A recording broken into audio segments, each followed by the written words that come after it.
We are live, Ramesh. Cool, thank you. Oh, over to you, Aparna. Okay, ready? Yes. All right. Good evening and a very warm welcome, everybody, to this very interesting topic that we are going to hear about today. That's demystifying modern and contemporary art practice in India. Our speaker today is Dr. Yamini Telkar, a specialist in modern and contemporary Indian art with over 28 years of experience in museums, institutions, and the art industry. She has a strong understanding of collections management, curatorial work, and the art market. Currently, she heads the art program at the Bangalore International Airport since March 2019.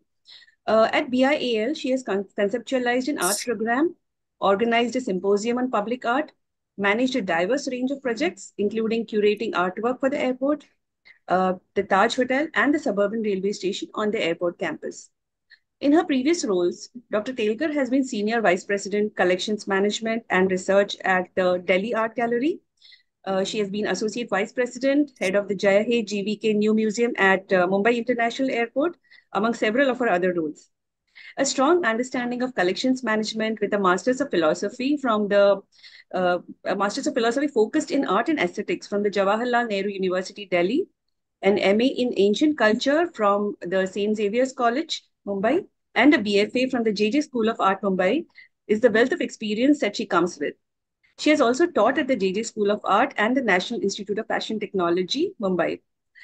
Dr. Telkar has contributed significantly to the art world through her roles in curatorial work, art program management, and her influence in both academic and professional art circles. And we are extremely happy to have her address us today. Over to you, Dr. Telkar. Hi, thank you for this opportunity. Can I have the video? So I don't know, how do I get my video on? Oh, here, it's this simple. Got it.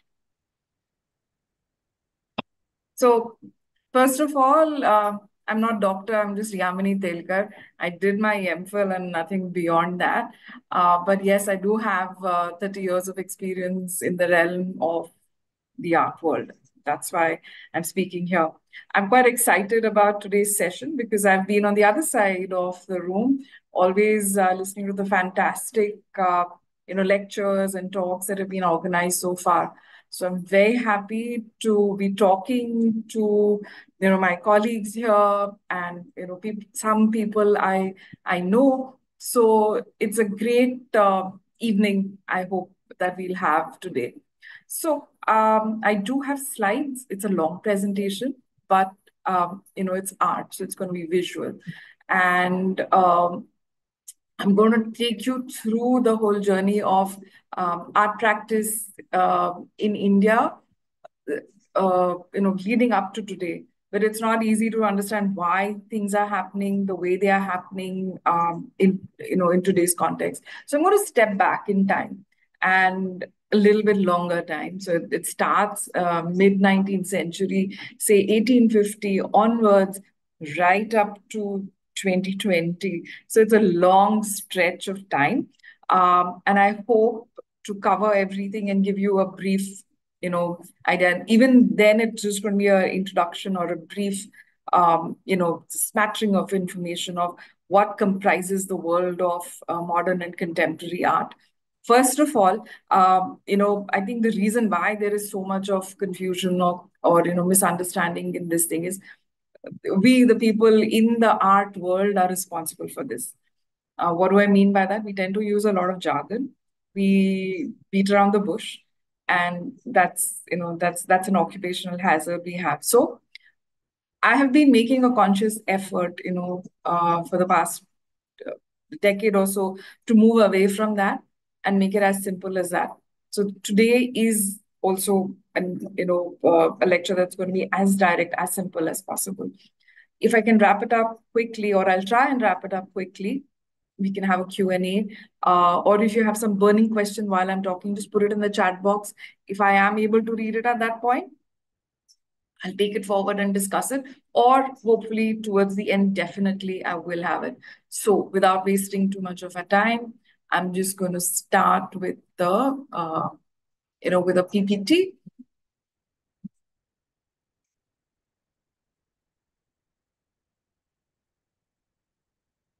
I'd like to call it art practice in India and not use any terminology because, again, like I said, terminologies kind of tend to put us off and confuse us. So it's just art practice in India.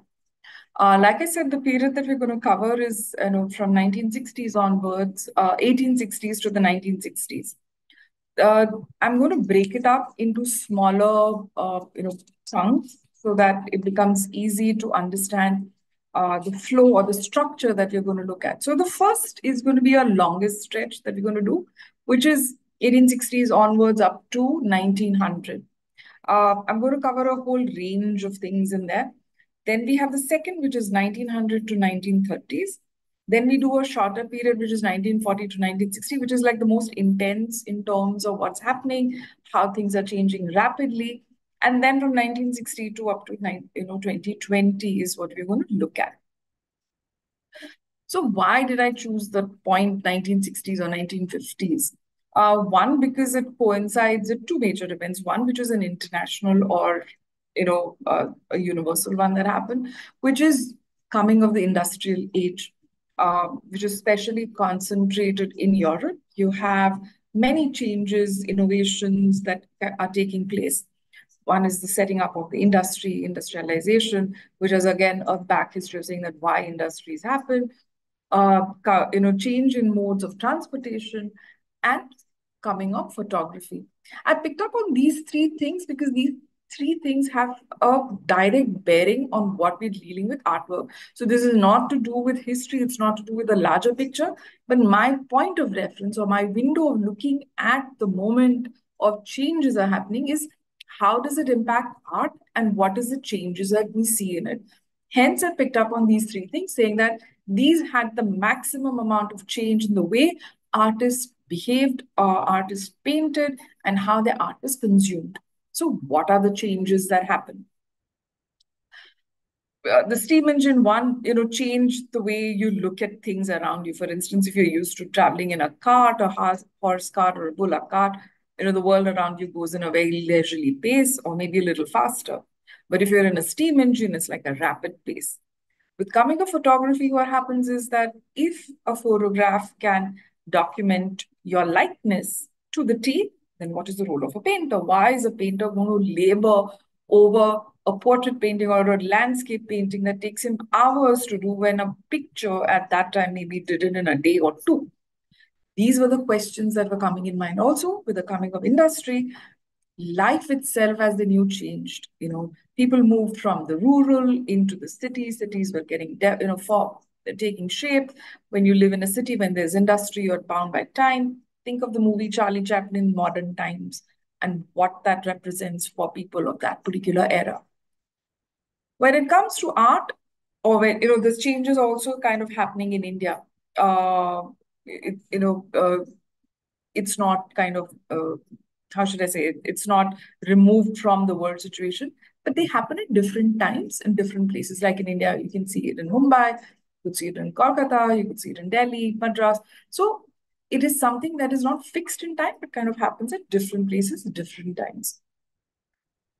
So if I were to sum up or give you a book definition for understanding the word modern, it is basically what is written over here. But just to kind of point out the difference, when we talk about modern art, it is this historical definition of modern art. It's a historical term.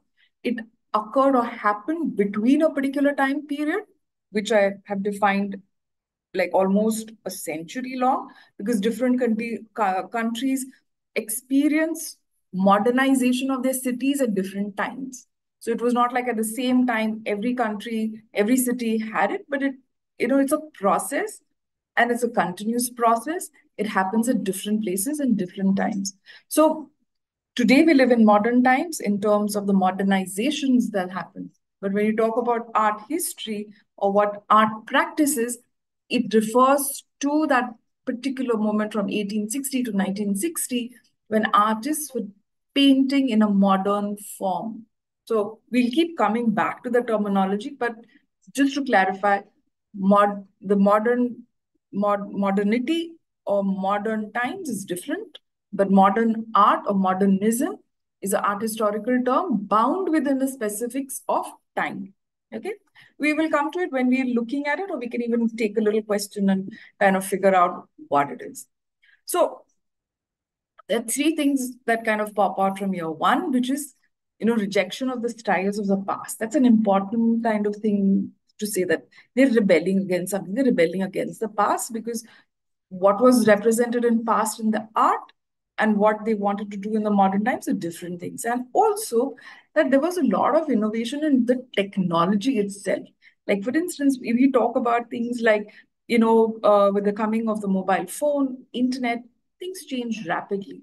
So what made sense 10 years ago doesn't make sense now. So there's a change of technology, and this change of technology is also something that impacted the way artists created their works. So far, so good. Is my pace okay?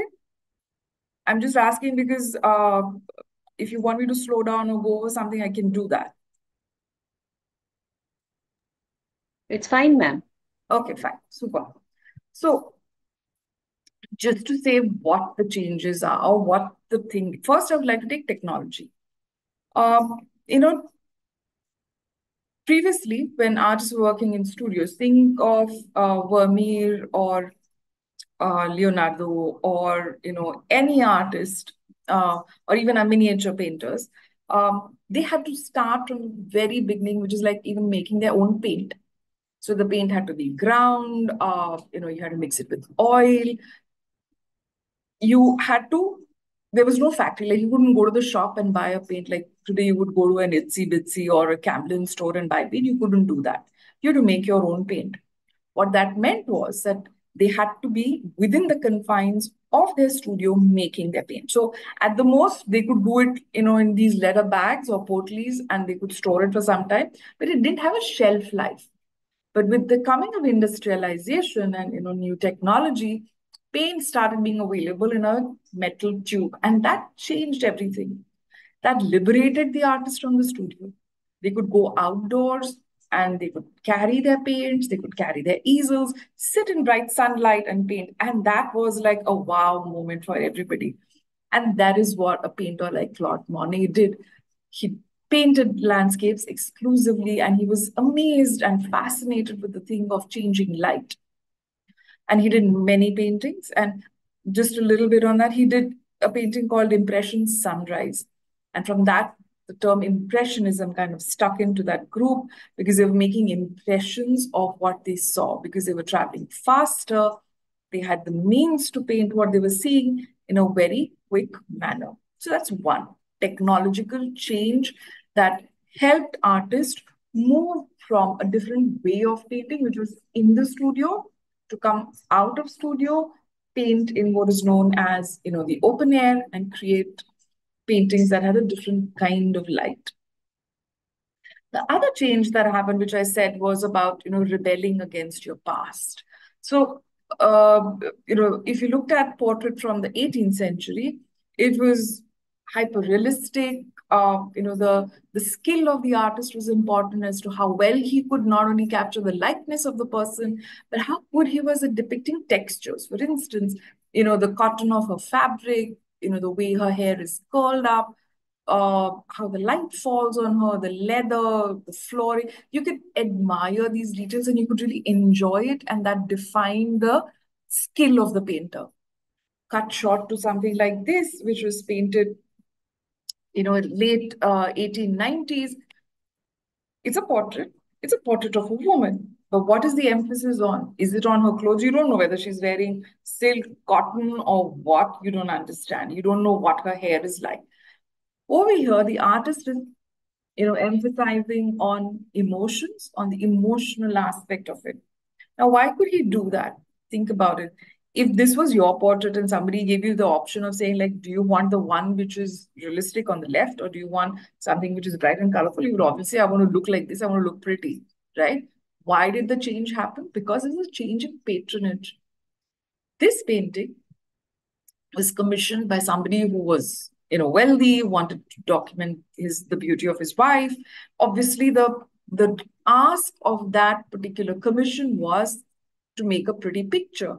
But here, the artist is painting on his own. This is the artist, this is a painting by Manet. That's Manet's wife. So he wanted to show the power and how bold his wife was and what mood she was in. So it's all about his expression, his choices, and his perception of what he considered to be as a fantastic painting. So the change is one,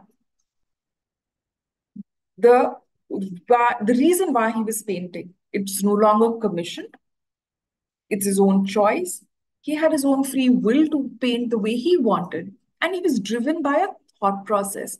Again, I just said that he was freed by photography coming in. So if he wanted a likeness, he could go there. But what else can he do as a painter? His agency, his personality, his thought became important. And he started painting in a different way. So what we can say is that the the two things, one, technology, two, change of patronage, and the way they were living their life completely demolished the earlier way artists were living, which was like in a guild. They had fixed commissions, they had to paint in a particular way, mobilize things very quickly. And the whole the whole century that you had of what is known as modernism is not one particular style. It begins with what is on the left, what you see as the rising sunrise, which is in 1972 by Claude Monet. It's Impressionism. And of course, most of us will be familiar with Picasso and Cubism. That comes in a little later. That's 1910. This is also around the time of the wars that are happening. Post-war, you have surrealism coming in, which is Dali. So what I just said, modernism is about these two things, which is rebelling against your past, coming in of new technology, and change in the entire behavior and the role of the artist in a society is not one unified movement with one unified style, but there are multiple movements that happen, because once you break the shackle of academic realism, patronage, you're free to do what you want. So you have this whole range of isms coming in. Impressionism, post-impressionism, neo-impressionism. It can kind of goes on. Pointillism, expressionism, Fauvism, surrealism, Dadaism. I can just keep on saying those names, all isms. Basically, to put it in a nutshell, what that particular moment represents is that every artist or every group of artists who were young believed that they had to say something which was different from what my previous, senior or my colleague has done, and I have a different voice. And where was all this happening? This was happening, the main center of this activity was Paris. Then it was happening in Germany.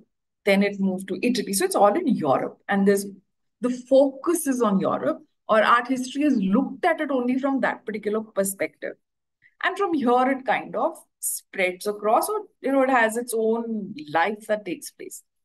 So again, I'll reiterate, modern art then represents a change in technology, represents a change in the role of an artist, represents a change in the social fabric, represents a change in the way artists perceived themselves and took charge of their responsibility towards society, towards their audiences, and they moved away from the role of artist as skill based on being a window to the world rather than being a window inside, looking inward and trying to make sense of the world around you. That's how I would put it in a nutshell. That's what modern art, modernism kind of represents in the typical sense of the way. Okay, cut short, we come to India. How does this impact India? What happens in the Indian context? Take you back again. If you see, the artists are gradually moving away from the whole role of figurative, realistic, representational work.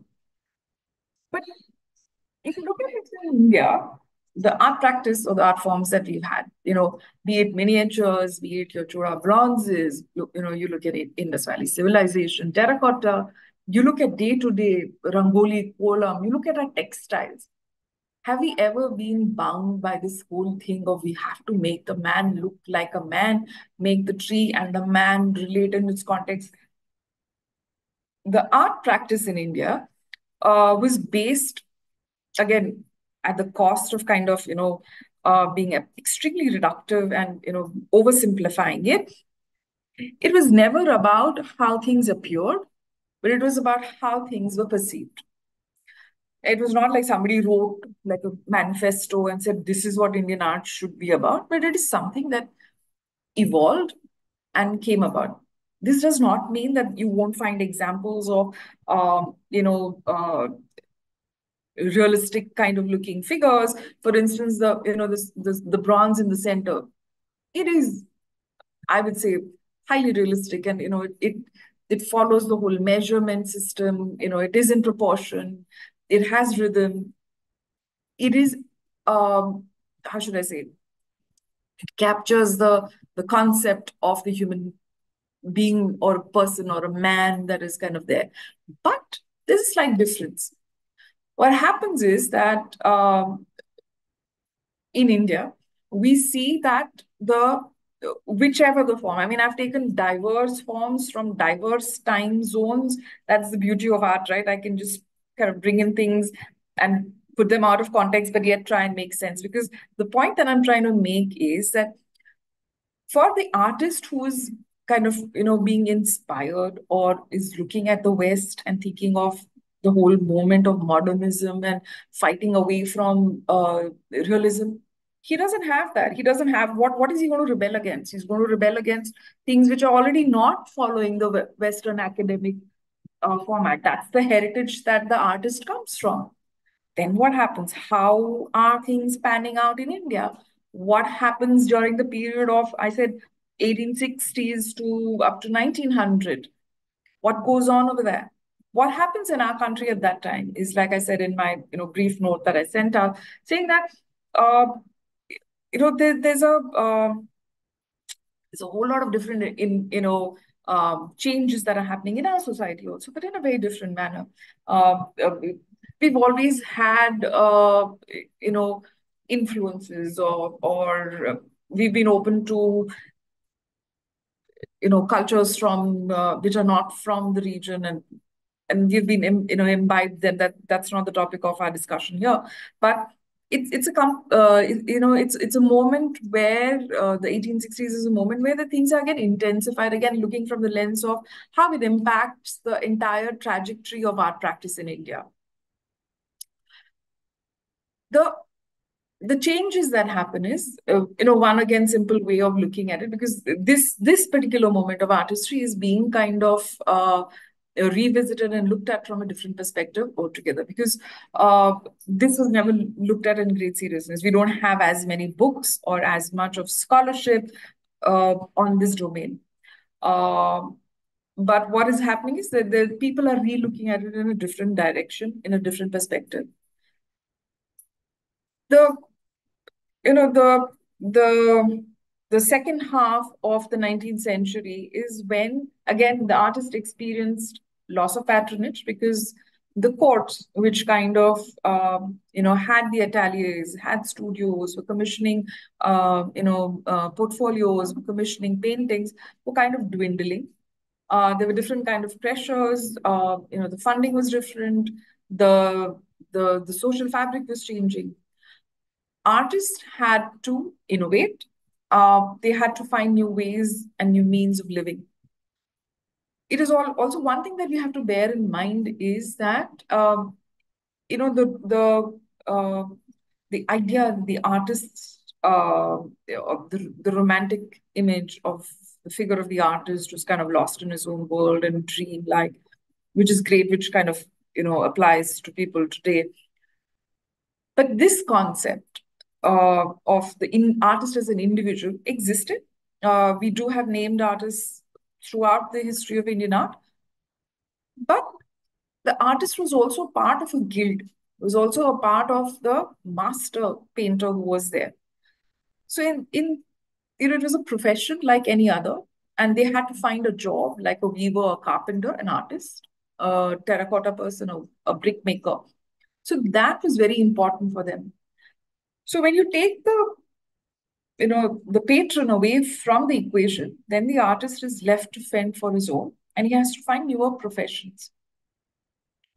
The newer professions that happened for a whole lot of artists in the north. Okay, also I'm going to jump geographies a lot. When I say north, again I'm generalizing. I mean northeast because there's Patna. I'm referring to Murshidabad. I'm referring to Delhi. And to an extent, I'm looking at Lahore. These were the main centers where you had a new impetus or a new kind of visual language that evolved, which is known today as the company school of painting or the company kalam.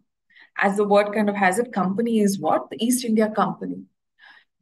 There's a new requirement that comes in with the establishment of the East India Company and them getting for lack of a better word, having funds and having established their supremacy in the country. The officers had enough resources at their at their disposal. They wanted to document their life as it was taking place in India and send it back home. And what were they documenting? They were obviously documenting themselves, like the picture on the left. Shows it's an Englishman who's dressed in his Indian attire. There's a servant waiting for him. So it shows how luxurious his life is, how exotic he is. And he's making these pictures as memoirs or records of himself. And there are many other pictures, which is this. That's one direction that the company school of painting takes. These are named artists. You know who these artists are because they have signatures and records which are there. The second thing which kind of they did was, which becomes a curiosity, or what we do as students, we whip out our phones whenever we're in a new place or we see something new, and we document it. So a very popular subject, which is the Nautch girl or the dancing girls of India. They got them painted. And these were painters from the court who were used to painting in the miniature format of execution of their works.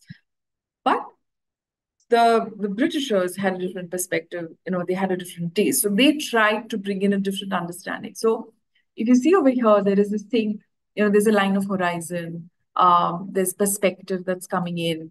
The sky becomes more naturalistic in their rendering. You see a little bit of shading that comes in. These are minor changes, but they start creeping in to the way they're painting. These changes were there even in the Mughal miniatures, but you start seeing them more pronounced during this period. For instance, this dancing girl has a shadow. The way the satranji or the chatai is laid out, it goes into a one-point perspective. The draperies got more detailing that is, kind of showed over here. This is the hallmark of the company school of painting. There are many other subjects that were done. This is a fascinating thing.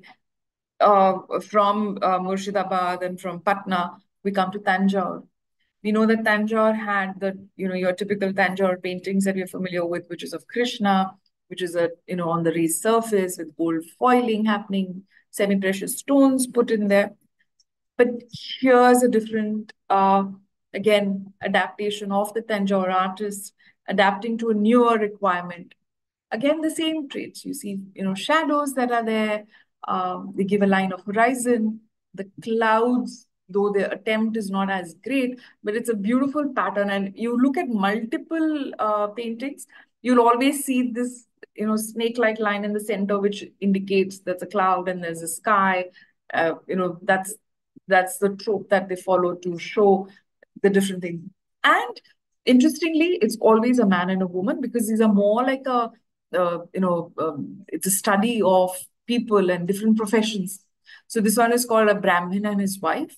So the clothes change. So there's a great deal of attention paid to their attire, the jewelry, what they hold. The one on your extreme right is a weaver and his wife. There's again, I particularly brought this one in because it's a different treatment than these two. So it comes from a different portfolio where it's completely flat background, which falls more in the trend of the Tanjar, what we refer to as the Krishna or the religious paintings which are there. That's the other change, that I should have highlighted earlier, that the change of subject, whenever it was in court, it was either, subjects were from poems, from the epics, important scenes from the king's life. But here it becomes commonplace people, showing different kinds of people in different professions, doing different things within normal settings, and you don't have any other context for it. But again, these were meant to be albums of documentation of the life in India, the exotic country where nobody knew about anything, and they were sent back home. So most of these are in, the Victoria and Albert Museum has a fascinating collection of these company paintings. You have one of the first people to kind of write and document about the company painting was Mildred Archer. Her collection, again, sits in England. Then there is, I think the British Museum has a few. So you go on to their websites and you see a whole range of professions and subjects that are kind of depicted over there. That's the third kind of subject that they did, which which was the flora and fauna. So, and they are amazing botanical studies of flowers, of birds, and that was the intent. Scientific. So they were done with the intention of a scientific study, a scientific documentation of what happened in the country. How do you study that? Now, all these were not done with the motive like let's promote the art of the country or let's bring in something new. The reasons were always that what can I mean, what we have as a legacy or what we can call as a moment or a change in art history, that was not, then nobody paid attention to it as a form of art, but it was more of a practical documentation of their life over here. And today we look at it as a change that happens across the country.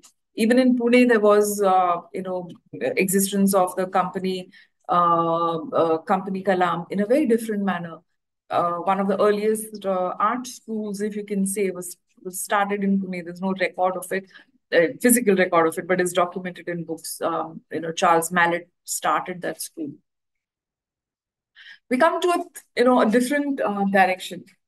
Okay, let me kind of wrap up where or what this happened. So, these kind of documentations continued. It's not like they stopped at a particular point in time, but there were different evolutions and different kind of, how should I say, needs that came into it. And it petered out gradually, naturally, by the time we come into the 1920s. This was up to the 1900s. It was at its peak, and you had a lot of artists engaged and involved in this form of artistic pursuit. Now we come to another, I like to call this as one of the modern moments.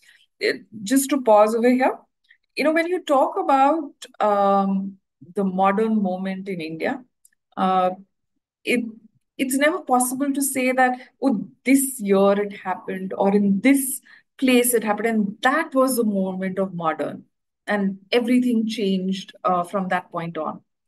The whole idea of modern, if you understand it in simple, three things: rebelling against the past, or changing, let's say, change in the way you were creating art from the past to now what you're doing, change of medium and technology in the way you create it, and also the change of patronage that you had. If you look at just these three things, reduce it to the three common things you find in modern art or modernism across the country, these are the three things. Then isn't the company school also a moment of modern that happened? Because you have all three things happening. Because artists started working largely on paper. use of watercolors, bringing of perspective, patronage, difference from miniatures to this. That's modern. And that's the beauty of India. India does not have one single thing saying that, oh, that's the modern thing and that's when it started. You have multiple points of modern moment happening for the whole trajectory of Indian art. And that's very frustrating at times when you want to talk to somebody who's, wants to learn about it and where do you begin? Where do you start? uh, you know, for the past 30 odd years, it's quite common belief, and I was also party to it, where you say, oh, with the coming of the progressive artist group in Bombay, that was the modern movement. Everything changed when they came into the scene. That's a very market-driven thing, and that's in a way good because they brought in something else. But there's a whole long history, and that's why I'm starting this thing from way back in past to talk about modern because the the subject is so rich and varied. You can pick up at any point, but I prefer to do this kind of longer, lengthier process. Then you enjoy what you see in the later artist, and you kind of relate to, okay, maybe this is the point of connection.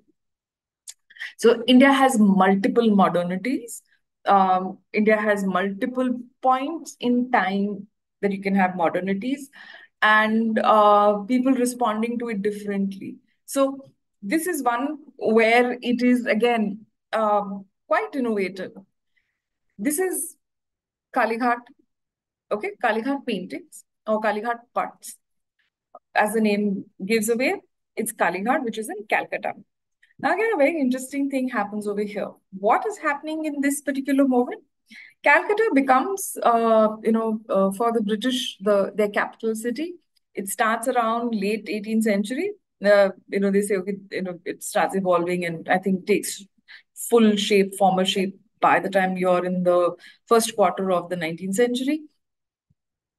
What this does is it attracts a lot of the artists. Which artists? The patuas, the patuakars. Who are the patuakars? They're the traditional form of artist, scroll painting, where you have a long narration that's happening.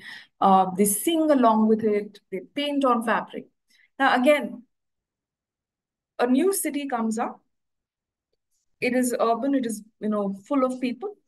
Artists sensed an opportunity there because if there are a lot of people, there will be the market kind of broadens up because the takers for the scroll paintings by the time it's the second quarter of the 19th century, because of the dwindling of the patronage within that particular society was non-existent or almost kind of gone away, and not all the artists would survive on it. So they moved to the city. They've come to Calcutta. There's, of course, the Kali temple, which was powerful. A lot of pilgrims come to that place. These artists are extremely smart. What did they do? They said, okay, nobody has the time. We're talking 1830s and 1840s. Nobody has the time to go through our scrolls, where our narration and the performance can last up to hours or sometimes the whole night. They abbreviated it, made it shorter. And shorter into what? Pages. Why could they do that? Because there was a cheap mill paper that was available. Their style of painting, anyway, was very fluid, very quick. And for the longest time, what they did was what you see over here, which is extremely popular, which is the image of Kali. Kali Bari, that's the goddess Kali. And when pilgrims come, even today, you go to any temple, you go to any mosque, you go to any gurudwara. What do you have outside them? You have souvenirs that are being sold. So this is kind of like a souvenir, but in a different format. And they used to make these quick churn outs of, initially only of Kali, but then as demand grew, they started doing much more, various subjects. You see the painting on the left, which is, I don't need to go and get into details. It's Hanuman, where he shows that Ram resides in his heart. The image is, unfortunately, I'm sorry, not quite good, but you see some text written over there. When I was working with Delhi Art Gallery, I came across a lot of collections of the Kalighat putts. While at one hand you had the small, cheap ones, only single god, goddesses, but there were also these, and there was very well explained, very well explained as to who the image is. If they would write, this is Hanuman, Lord Hanuman, this, that, whatever, and it was written in, the running script. And I was wondering who would want to buy something like that? Why? Because for an Indian, you know the subject. You don't need to write the story there, and that too in English.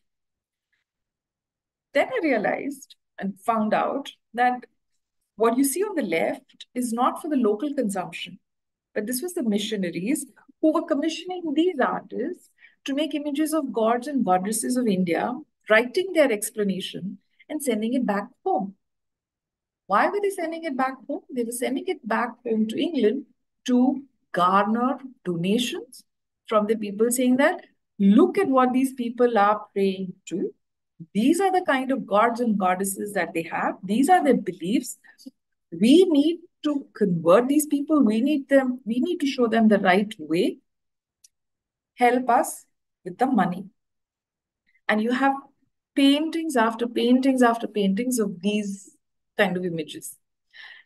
For those of who you are interested in this whole concept of Indian art and monsters and demons, please read Partha Mithar's book, which is Much Maligned Monsters. And he does a fantastic detailed analysis of this whole trend or concept of looking at Indian art or Indian sculptures, the gods and goddesses as demons, and how it goes through phases of, again, for some years they say, it's some exotic, beautiful to be studied. Some other time, again, it's a cycle that goes through. And it's amazing if if you're interested, you can kind of go down that path. But sorry, coming back to our thing. So this is innovation. This is adaptation. This is, making a conscious choice of what you want to do. How do you address the needs of the audience? How do you make sure that you survive as an artist? There's another thing which is there. So gods, done for the missionaries. And of course, this is the most famous, and you will find n number of representations of this. What is this? This is there was a sensational murder case that happened in Calcutta, where a woman, her name was Elokeshi, she falls in love with the Mahant of the temple of Kali, and her husband Nabin finds out about it and beheads her. And there's a court case. It's a real story that happened. This case was followed by the people in newspapers, and in newspapers there would be caricatures. There was also a theater production that was done on the same case. The Kalighat artists, or the Patwakars, or the Pat painters, were so quick to adapt that they started making paintings of this for those people who did not read, who could not have access to newspapers, and they started selling these works. Where was their point of access? They also were not reading. But there's, of course, you look at this green thing, that's a theater curtain. So somebody must have seen it, made a sketch, and come out, kind of propagated it. And you have a whole range of these things. For instance, one on the left is far more detailed. The silver thing that you see, it's actually tin collided, so it's expensive. I think somebody must have commissioned it for their personal records. And this is something that is done cheaply. So there are, again, variations in that as to what is the level that you want to go to. And then there are multiple things that come up. Then they do sundaris and they do musicians. So then, the subject matter changes. They adapt to the needs of the people. They adapt to what the audience wants and create a whole plethora of paintings over there. But that is only restricted to Kalighat, to Calcutta. Okay, it doesn't kind of have impact on the other artists. But this is something that you need to remember, because later on, I'm going to refer to this again, saying that how does it impact artists from Calcutta a few years down the line. This kind of ends again because tastes change, their buyers are changing. By the time you come into the last decade of the 1890s, the last of the painters has come and gone. They're no longer Kalighat painters were there. Today, of course, there's a revival, and there is Kalam Patwa, who has revived this style and who does representations in the similar visual language of contemporary Calcutta. So that also is a reference to how this impacted a contemporary artist today. So this is one particular moment that we have in Calcutta, and the changes that are taking place in the life of an artist and the subjects that are being available for people to consume and to look at. Now I come to something that's quite popular, and every time that I've given a talk on this subject, a lot of people like this, and undoubtedly, and why not? This is Raja Ravi Varma. Um, Raja Ravi Varma again represents something that's quite unique, which is a gentleman artist. Sorry, I'm just looking at the time. We're 45 minutes in, so I still have another 45. I'll try and wrap it up in 40 minutes. So Raja Ravi Varma is it as an important figure. He is somebody who is born mid 19th century. He's not trained in any of the art schools, but he learns at the court. His uncle is, a painter. He comes from a royal family, or he's related to the royal families. Why is Raja Ravi Varma important? Raja Ravi Varma is important because he was among the first artists who established what is known as a studio, who established, his persona as an artist across the country, not only in the centers that were there, not like the company Kalam artists restricted to Murshidabad or Patna or even in Tanjar, not like the Kalighat painters only in Kalighat, but he was flamboyant.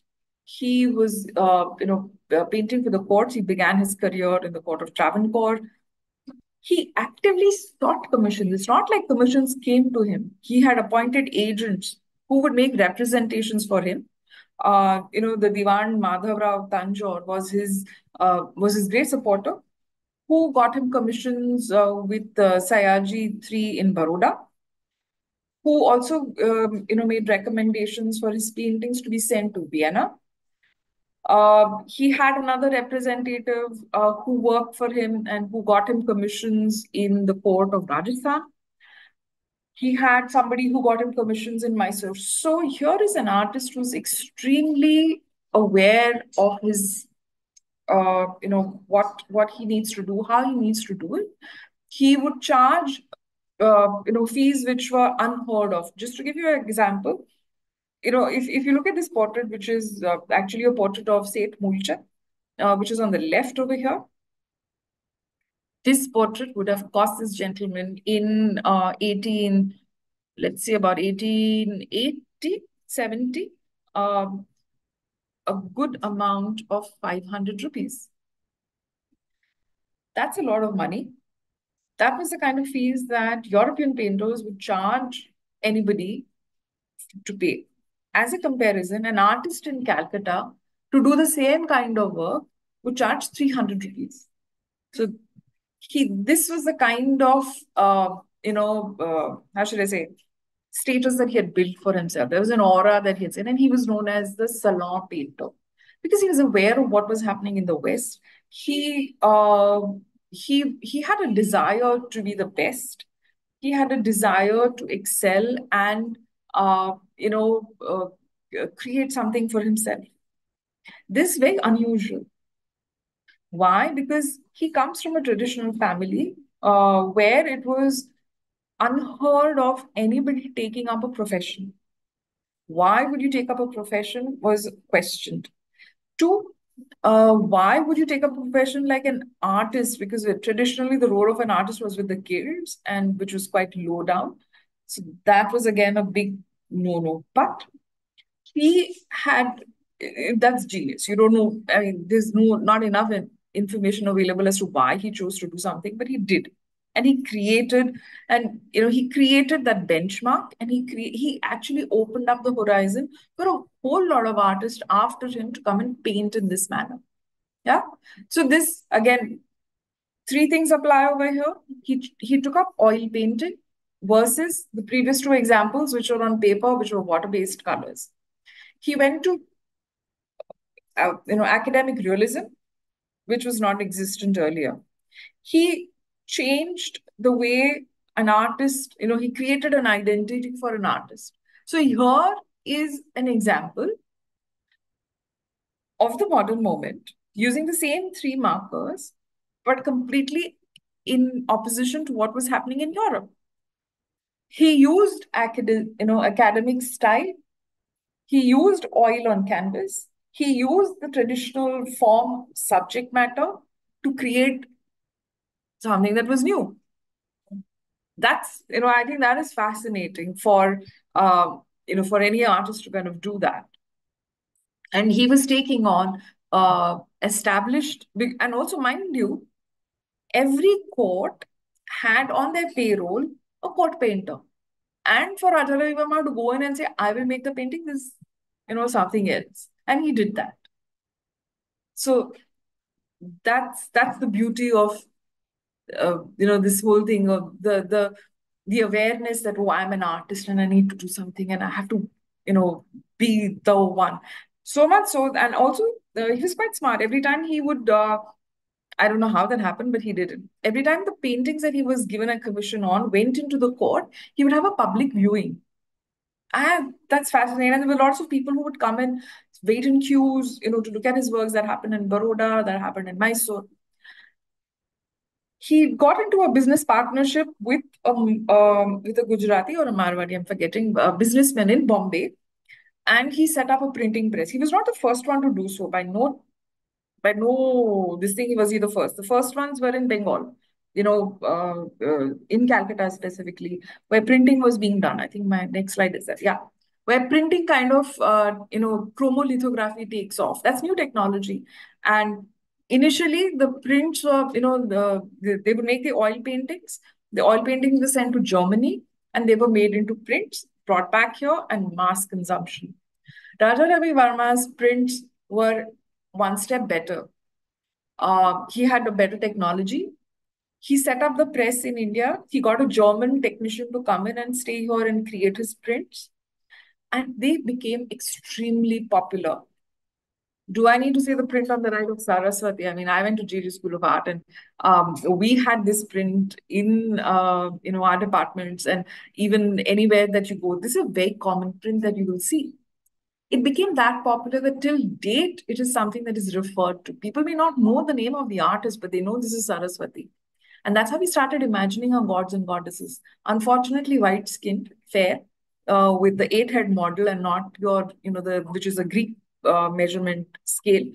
But there it is. He made them wear beautiful clothes, in jewelry. You imagine them with the headgear. That's how you start imagining your gods, your calendar art. That's your point of origin.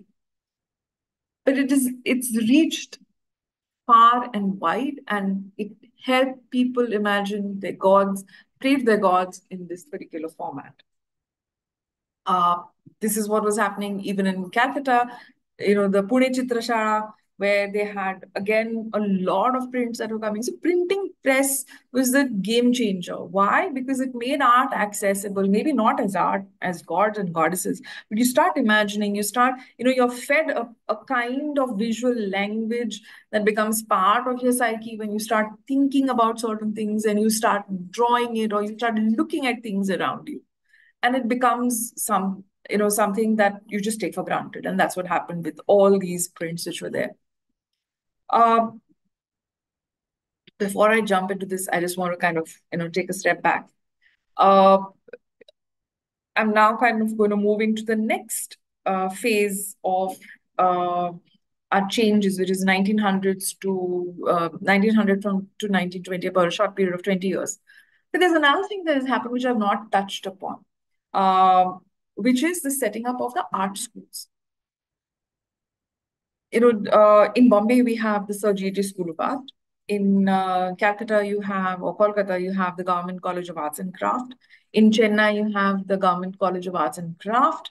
And now what is in Pakistan, in Lahore, you have what's now known as forgetting what's called now, but it was the Mayo College of, the Mayo Institute of Arts and Craft. There were these 4 art institutes that was set up first by Indian business people or by the, by the Britishers. Now, why were they set up? They, of course, they didn't want to create artists or fine artists. That was not the intention. The first one was established in Madras. It was established in 1950. In Calcutta, it was 1954. Bombay was sorry, I'm just going to.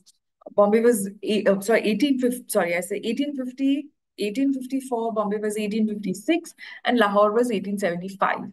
Now, the moment these schools or the technical institutes, as they were called, is then were established, they were already everybody had started questioning them. Why do we need them? Are they useful? What is their role? Because they were initially set up as training grounds for the craftspeople.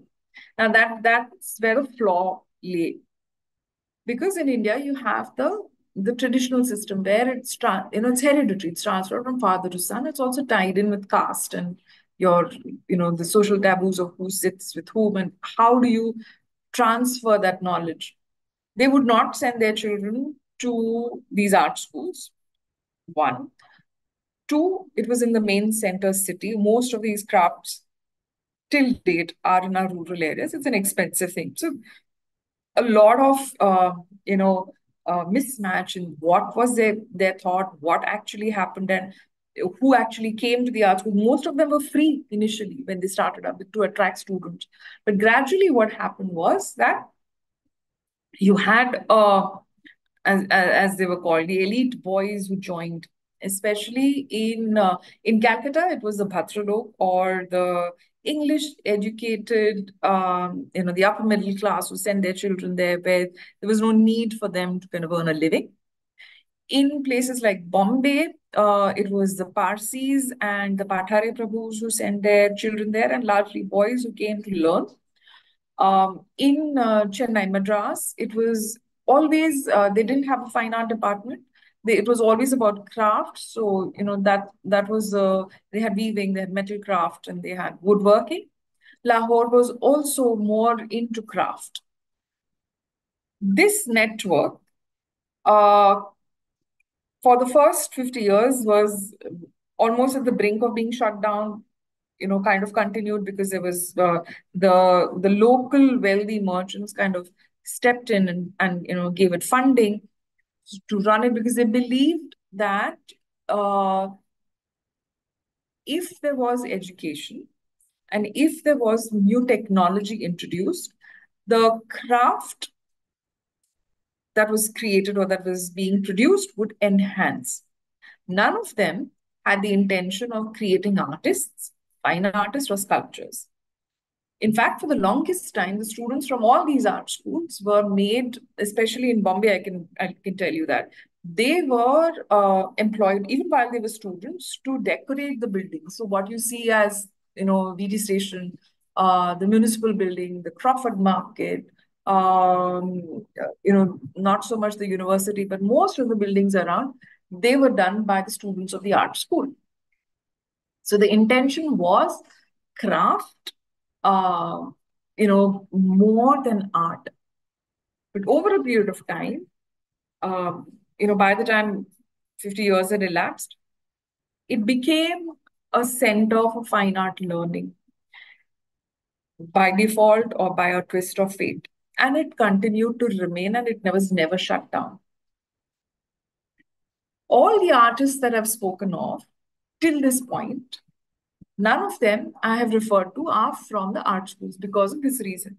It was not like in the first phase that I spoke of, which is from, like I said, the first one was set up in Madras in 1850.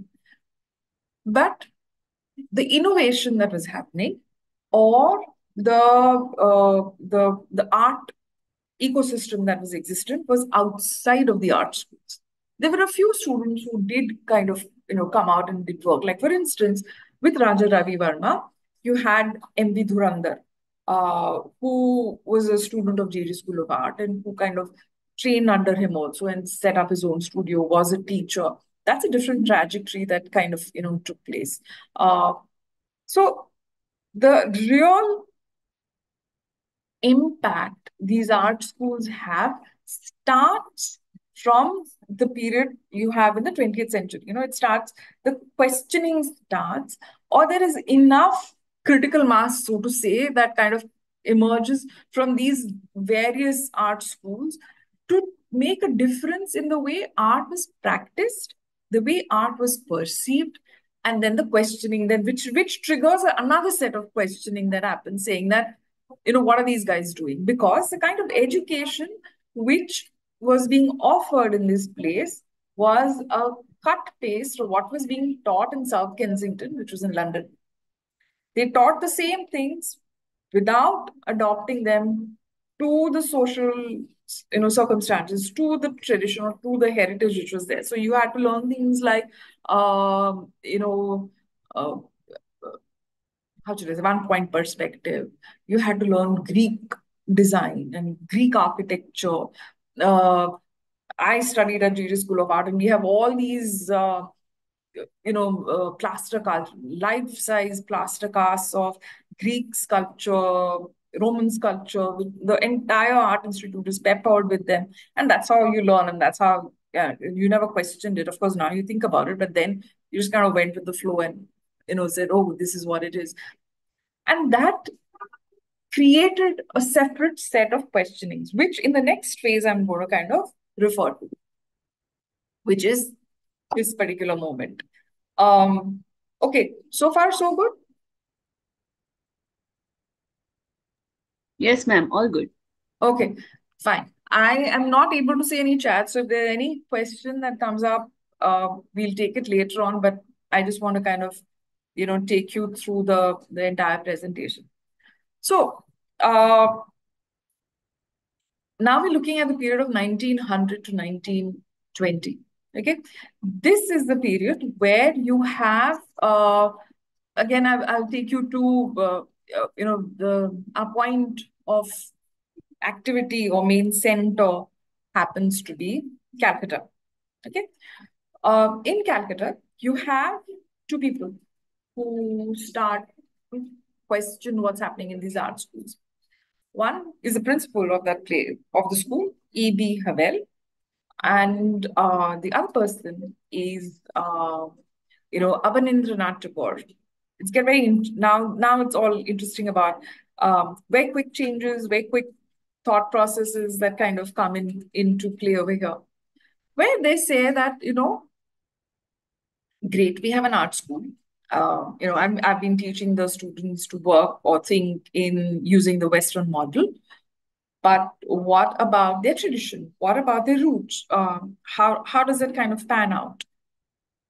And he's inspired to, he writes differently. He talks to Tagore. Now, again, the entire Tagore family, which included Rabindranath Tagore, Abhinendranath Tagore, Gaganendranath Tagore, primarily three who related to the art world, uh, to, start thinking differently. If you look at what's happening in the country also, the you know the climate or the environment is such that the whole concept of nationalism or swadeshi is kind of taking root. Uh, there's a change in the society that's already taken place in Calcutta with the formation of Brahma Samaj, which again comes from from the Tagore family, where you're questioning everything.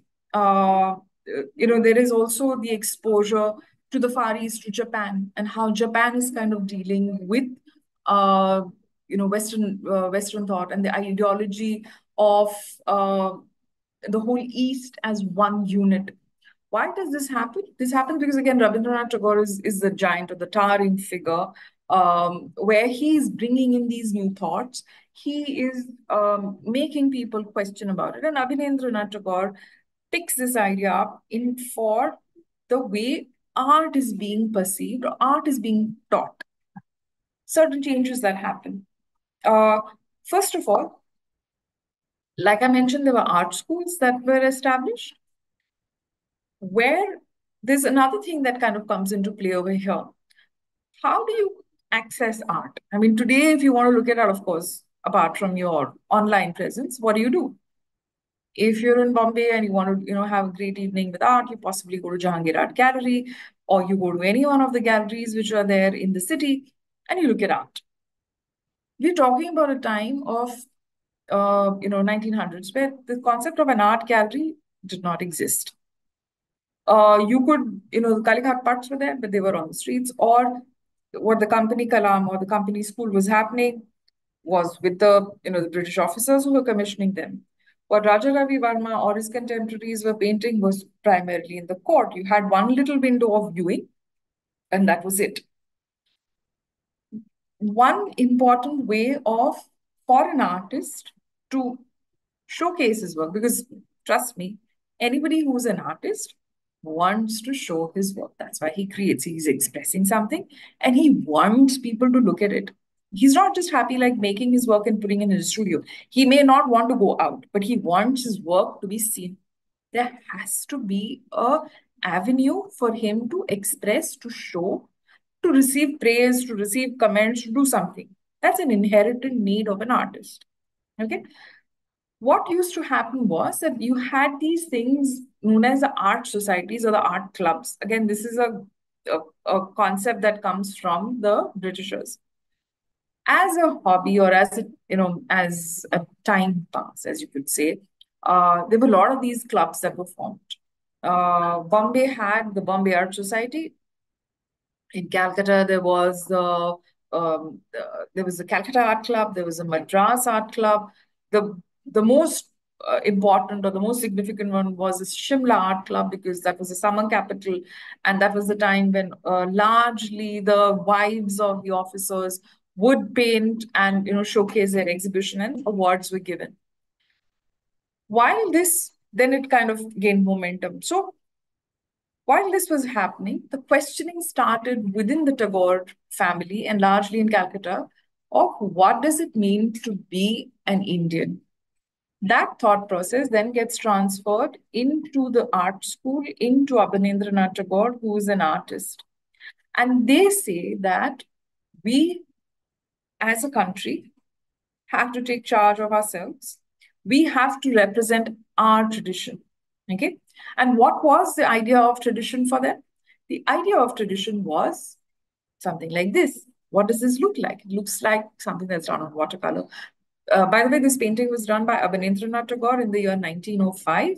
Today we recognize it as Bharat Mata, but when he painted it, he called it as Banga Mata, or the Bengali, the mother of Bengali. Why did he do it in 1905? Because that was the time when there was the partition of Bengal into the Muslim and the Hindu part. And it was in response to that he made this painting, saying that there's just one mother goddess that we have who provides for everything. And this became extremely popular image. It was made into prints and circulated widely. Apart from this, these were the kind of paintings that were being made. So what you have over here, what I'm highlighting, is by an artist called Prasanto Roy. This is by Abdul Rahman Chuktai. This is J.M. Ahivasi.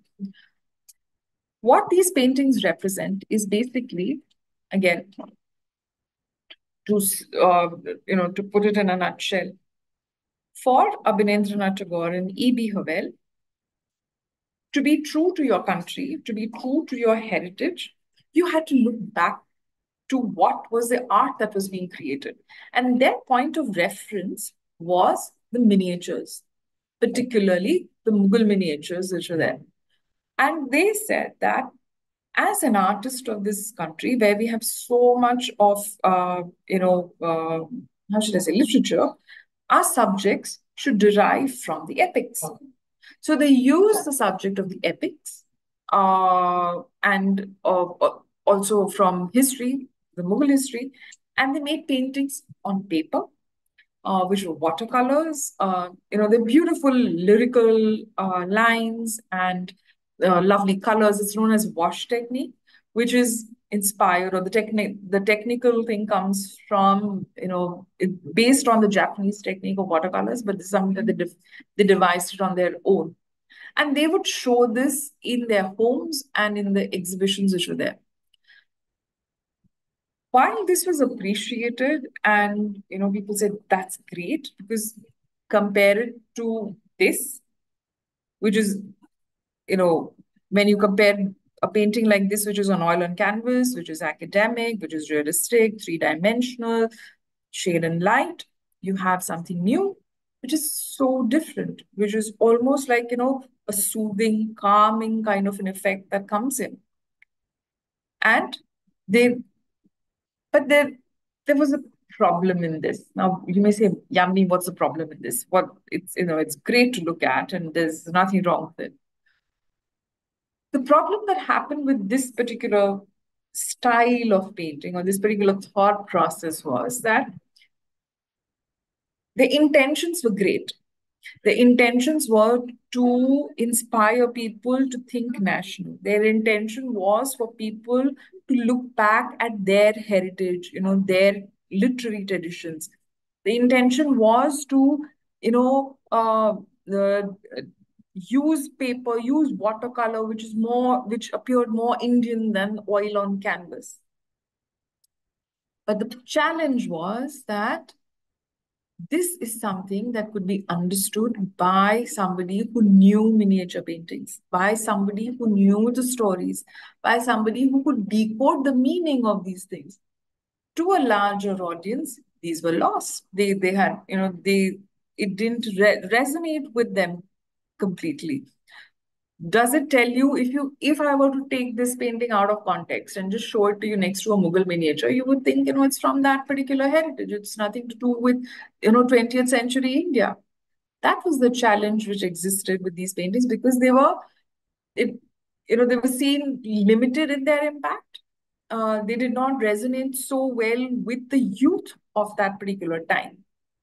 And interestingly, even Rabindranath Tagore, who initially supported these artists and their intentions because he believed that they were doing the right thing, he kind of withdrew from his support from it. He said, you can't look in the past so much and remain in the past. See what's happening around you. Like, wake up and smell the coffee and, be more relevant. But of course, Abhinendranath Tagore was kind of, quite firm in his idea, and he continued to paint in that way. And it's not that only him. His way of thinking, his way of execution and style had an impact. For instance, J.M. Mahivasi is from J.J. School of Art, Bombay. He went to Calcutta, met Abhinendranath Tagore, was completely inspired, and he started in J.J. School of Art. There was a evening class that was started, which was called as the traditional or the Indian School of Painting. And he trained a whole lot of people to paint in that, in this particular point of time. There was, this kind of painting had an impact on artists from Goa. Angelo Fonseca, who was there. He came back to Goa and started painting in a different manner. D.P. Roy Chaudhary. So it's not that it was limited only to Calcutta and to the Tagore household. There were a lot of people who believed in it and kind of took that legacy forward, and it continued. But the thing is, in the larger context, in the larger scheme of things, their relevance started diminishing. It was great when it started because their idea and their heart was in the right place. But was it relevant 10 years down the line when the country was changing so rapidly in its social context, in the thought process that was happening? It didn't. They lost relevance, and that's how it kind of petered off, and it became repetitive. It became formulaic. When it becomes a formula, then you say, okay, what's next? What are you doing? That didn't happen, and they stagnated. Interestingly, now again, you will have I will take you quickly through multiple moments of modern and how within the same family, you have such a diverse thing. Two completely different things. One is a caricature, easy to understand. This is a caricature, and this is a sarcastic take on, the people of Calcutta and how the Mahants or the Pujaris were kind of, stuck in the tradition, and how people were kind of getting lost, enamored by that.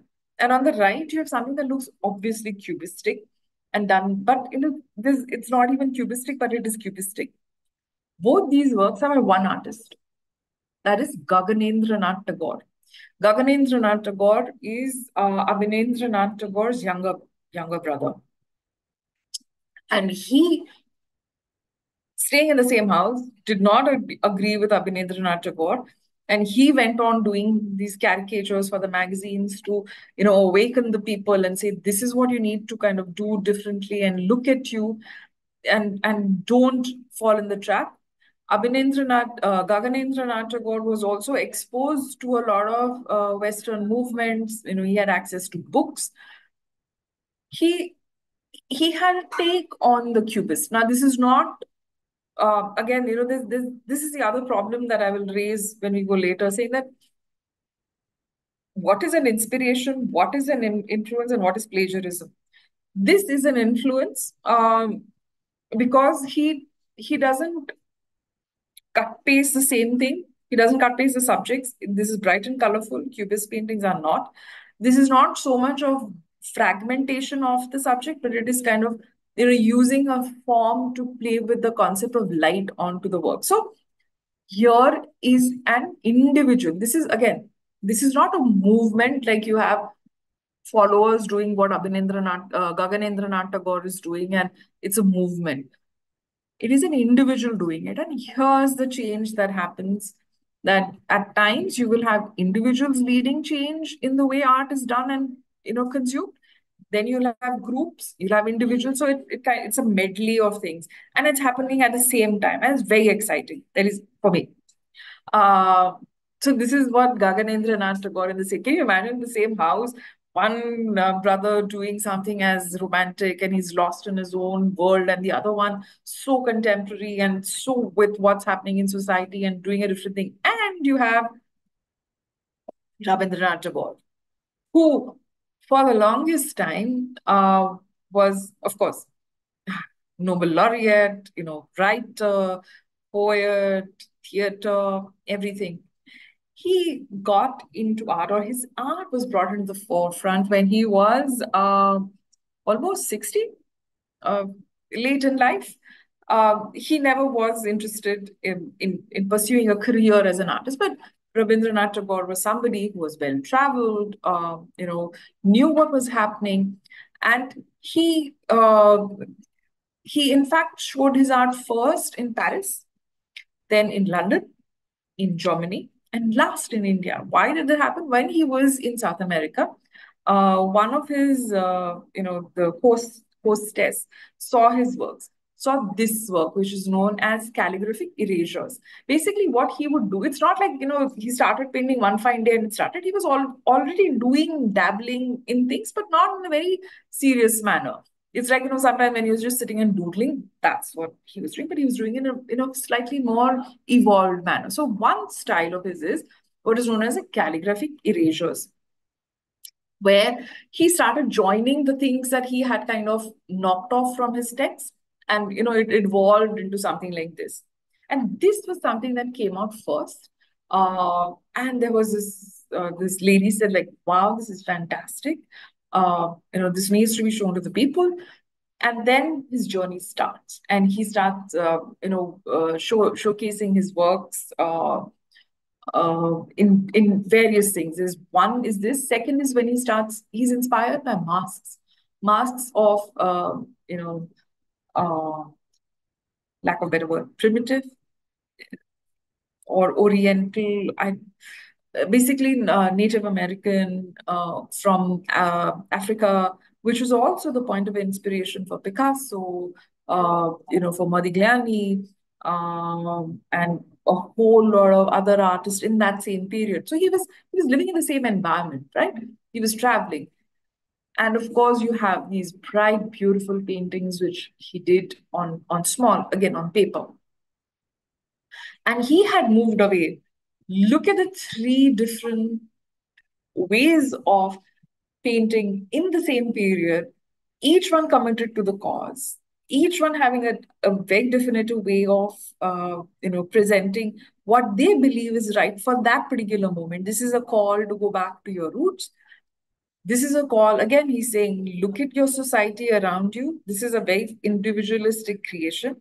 And Rabindranath Tagore says, he's actually made a statement saying that uh, my writing or is deals with the world, beauty, uh, deals with idealism, deals with how do you find rhythm or balance. But in my works, in my paintings, I'm only concerned with how do I verbalize that rhythm. I am more, trying to find the things that make it tick. And he rarely gave any explanation for his works. He said, "If to explain my work, then it's something wrong. I will not explain to you." This he said in 1930. Until date, we deal with the same problem, saying that explain the work. How do you explain something that is already there expressed in a visual form? Anyway, that's a complete drastic break from what was happening, around that particular period. Another thing that happens in this time, and again, Rabindranath is the catalyst for it, he brings in an exhibition of the Bauhaus. Now, the Bauhaus is a movement that originates in Germany, which is again part of the whole modern movement, where they want to bring in, and they don't see the distinction between art, design, fine art, applied art. They think it is artistic, aesthetic. It has to make people's lives simple and easy and pleasurable. So he brings in works of the modern masters in Calcutta in 1922. And that becomes kind of an eye opener for a whole lot of young artists, saying that this is what needs to be done. And that's a new chain reaction that begins from that particular point in time. And that's why I chose the definition or the point of break as 1920, because that's a new set of changes that happen, which are individual, but also, groups forming in different ways. So the Bauhaus becomes that game changer. The other thing that Rabindranath Tagore again is instrumental for is he brings in an art historian, art historian in the 1920s in Calcutta. Her name is Stella Cramrish, and she's, a doyen in art history, uh, to teach at Shantiniketan, which was again Rabindranath Tagore's initiative into changing. See, again, he's looking at education, saying that education doesn't need to be the Western way of teaching things, but it has to be something that is more traditional. But how does he do it? He does it in a very different manner. He takes them, away from the city. He makes it more holistic. He believes in the same principles, but the application is completely different. Before I jump into that. He starts Shantiniketan, and the Kala Bhavan in Shantiniketan, which is the art department, becomes the hotbed of change, evolution as to how people think, artists think differently and create. The other tangent or the other person, the great person who exists, who was in Calcutta at the same time, but doing things very differently, was Jamini Roy. Jamini Roy, remember I said I'll come back to Kalighat Bhatts, was inspired, influenced by Kalighat Bhatts. And his interpretation of how do you go back to your roots, how do you go back and enliven your tradition, he's saying it's not with these, uh, highly philosophical books and, art historical things, but what people see in their day-to-day life. Kalighat Bhatt is accessible, everybody knows it, people can relate to it. And he did paintings in that particular style, which is, the black, bold outline, flat application of colors, deities, and quickly done works. And he would invite, his home was a studio, was a gallery, he would invite people, extremely popular. His dream and vision was that my paintings should be in everybody's home. And he worked for it. And it is true, a lot of his paintings were there with a lot of people. And where does he start? Just to show you, he trained at the Calcutta, the government School of Arts and Crafts, Calcutta. He painted in academic impressionistic style. He was extremely popular as a portrait painter. He had a lot of commissions that were coming in way, but he dropped that. And he switched to this because he believed in the same call, go back to your roots. What is Swadeshi? What is nationalistic? A completely different response to what Abhinendranath Tagore had, a completely different response to what Gaganendranath Tagore did. or to what Rabindranath. I mean, Rabindranath is more as an individual artist, as an individual, and he kind of changed it differently. But this is a different trajectory that you see of an artist responding to the same thing. This artist is Sunaini Devi. Again, she was the younger sister of the Tagores. She started painting much later in life, and of course, you can see the influence of the of the Bengal revivalist school, which is there in her. I always like to bring in her work because quite often we overlook the women painters, so I always push them in here. This is an image of the figure in the center is Nandalal Bose. Oh my God, we just have half an hour left and I'm halfway through. So people in trying to cram everything a little bit short. I think I took a lot of time in the earlier half. This is Nandalal Bose. These are his group of painters in Shantiniketan. The change in style over here is that go back to nature. It is free flowing. Not to do with past, but what you see around you in an absolutely simple, bold manner. This picture is Nandalal Bose was a great follower of Gandhi, and Gandhiji asked him to make art for the Haripura Congress, and he made these paintings which depict the rural life of India. This is again, a painter called Angela Trinda. How she changed the language of representation of Christianity, and she made them look Indian, wearing saris and clothes, jewelry that looked very Indian.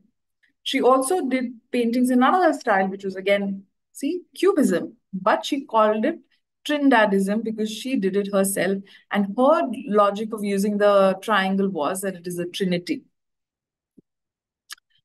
I come to Amrita Shergill. Amrita Shergill was, again, like Rabindranath Tagore, a complete whirlwind, a very short lifespan. She studied at the École des Beaux-Arts, which is the art school in Paris. She was half Hungarian, half Sikh. That gave her access to the education that she had. But she chose to come back to India because she famously made a statement. She's saying that, oh, Gauguin, Paris belongs to Gauguin, but India belongs to me. And she was very vocal in her criticism of the Bengal revivalists, saying that they're soppy and they don't know what they're doing. She said Raja Ravi Varma is just not relevant enough, but I'm going to change the language and trajectory of art in India. So she brings in a change. And what is the change? She uses oil paints, but she uses them in a flat manner. Her subjects become Indian. So she's taken the subjects which are what you see in Shantiniketan. This is called the bride's toilet, or that's the bride getting ready. And the painting on the right is the last painting possibly that she did. She passed away at a very young age, which was 29, which is unfortunate. If she would have lived, I think the trajectory of Indian art would have been even more different than what it is today. That's the assumption most people make. This is again from Shantiniketan, sculpture, because most often we forget about sculpture. This is sculpture by Ram Kinkar Bej, who was a student of Nandalal Bose. This is a sculpture called as a mill call, again representative of the life that the people are leading within their the day-to-day life, and how from the farmer community now they're responding to the time that is there. You need to be in the mill at a particular time and run to it. So it's a beautiful work. He's done this in concrete, unlike wood, metal, or anything. He's cast it directly, and that's again a technological innovation. And he's considered as the father of modern Indian art. That is another work that was commissioned by the RBI. It is in Delhi. He's chosen the Yakshini, and there's a Yaksha. The image is not there. Then, in a very expressionistic way of representation of Mahatma Gandhi during his Dandi March. Now I come to the part where the whole idea where you have this thing of saying that artist groups forming. Now we've come to the third section, which is from 1940s to 1960s, and multiple artist associations kind of forming together. And the operative word here is progressive. So this is a Calcutta Progressives group which formed in the year 1943. This was in the wake of the famine which was there, a lot of poverty that was around Calcutta, and artists said that we need to come together and respond and create works that will help people deal with it and help us deal with it.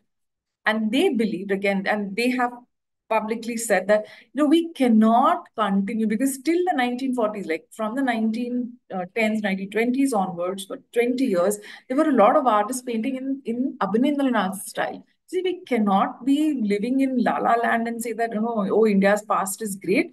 We need to be real of what is the life around us and paint on that. Yes, we are from India, but we also are artists and our expression is universal. All this thought process is coming in from the art school. This is the generation of artists who've been taught within the confines of an institution framework.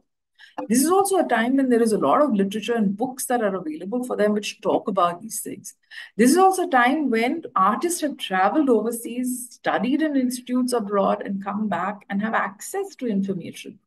And the changes are taking place, and they're kind of fending for themselves. Okay, so this is the Calcutta Progressive group, the first of the progressive groups that formed.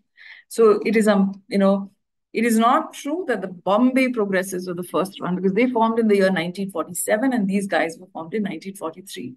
The second of the progressive groups to form. Here is some work by the artist again over here. Nirod Muzumdar. He was one of the first, or the key members of it. The other person was Shubha Tagore, and there's Govardhan Ash. This is Govardhan Ash's painting, where they look at reality around them and depict that rather than going back to the past. We come to the Bombay Progressive Group, extremely famous. The art world loves them. The auction houses love them because here is a moment where you can talk about what happened. Now, why this particular group? In the Calcutta Progressive Group, yes, you had a lot of painters. They were the first. But what happened is that, unfortunately, their works weren't presented as well, or they didn't have that kind of exposure. But the Bombay Progressive Group, or the Progressive Artist Group, as they're called, had a very heady mixture of people and personalities, and that's what made them click. And they continued to paint and paint flamboyantly for next 6 decades, if not more. Who are these people? This is F.N. Souza, the moving force behind this group. M.F. Hussain. This is Ara, K.H. Ara. That's Sadanand Bakre. That's S.H. Raza, Syed Haidar Raza. That is Hari Ambadas Gadi. These were the 6 people. Of these, Souza, Bakre, and Raza trained at JJ School of Art. They were against Ahivasi because Ahivasi still continued to teach them the revivalist mode of painting, and they said no, that is not relevant. Souza was a member of the Communist Party. Of course, he didn't continue, but he kind of left the party after some time. And again, like you see the paintings behind them, they wanted to paint the people of India. They wanted to paint the situation which was there in India. And they continued to paint for a very long period of time, and they continued to evolve into various styles which were there. Unfortunately, the group lasted for a period, all of 1 year. They did 2 exhibitions, and beyond that, nothing. But till date, there's an aura, there's a glory, and people keep celebrating and talking about it. Souza left for London in the year 1950. Raza got a French scholarship in the year 1951. Bakre left with Raza, I'm not too sure. Bakre left for London in the year 1950. The only 3 people who stayed back was Hussain, Ara, and Gadi. Of these, Hussain, Souza, Raza, Ara, extremely popular, extremely in demand. Bakre, for his own reasons, kind of went off the radar but came back again. Gade left art practice, went to Delhi, and became a maths teacher because he was originally trained in that subject, and there was no galleries and he couldn't make a living out of it, so he started teaching.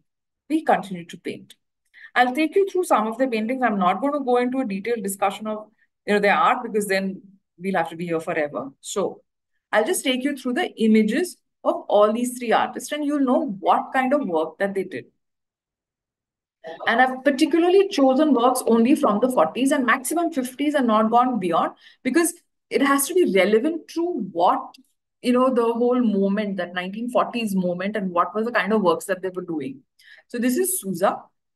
This is, his family. He did paintings that were to depict people living in poverty. This is a painting, a nude of himself, which got him into trouble, and he left the country and went. And that was one of the reasons why he got instigated to leave the country.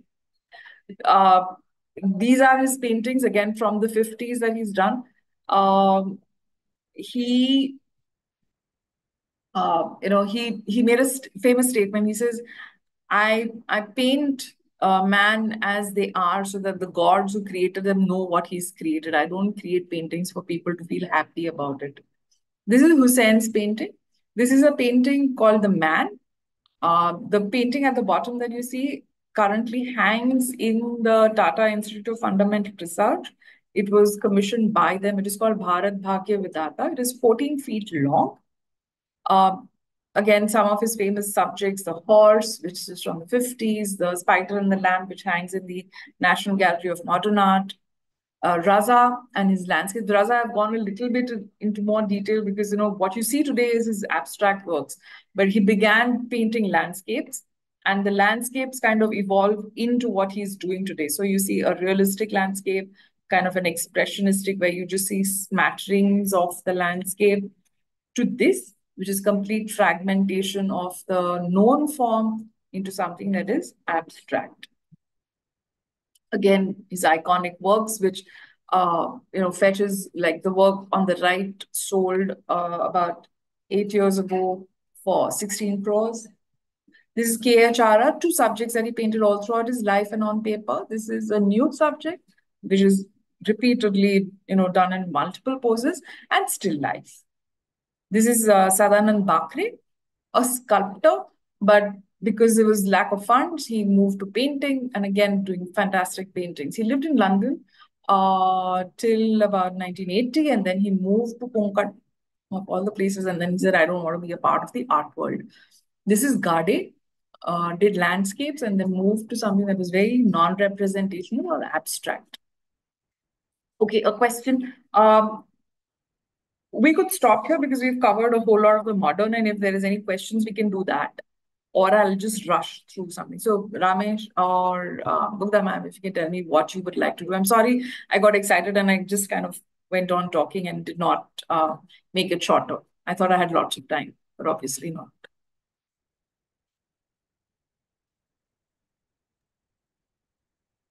Just a moment, ma'am. Ramesh, maybe you can take this.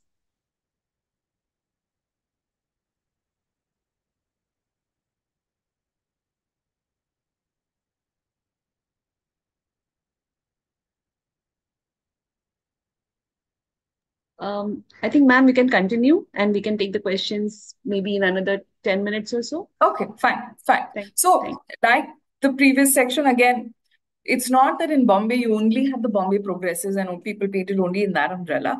There were other artists also who were painting and who had a different trajectory, slightly senior, influenced by what was happening outside the country and adapting it to their style. So you have N.S. Bendre.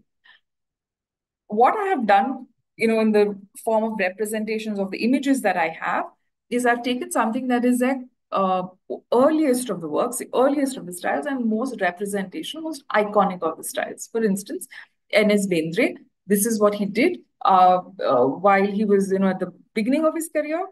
And, what he's Bendre known for, he's known for his pointless representation or the impressionistic representation of the landscapes around the country.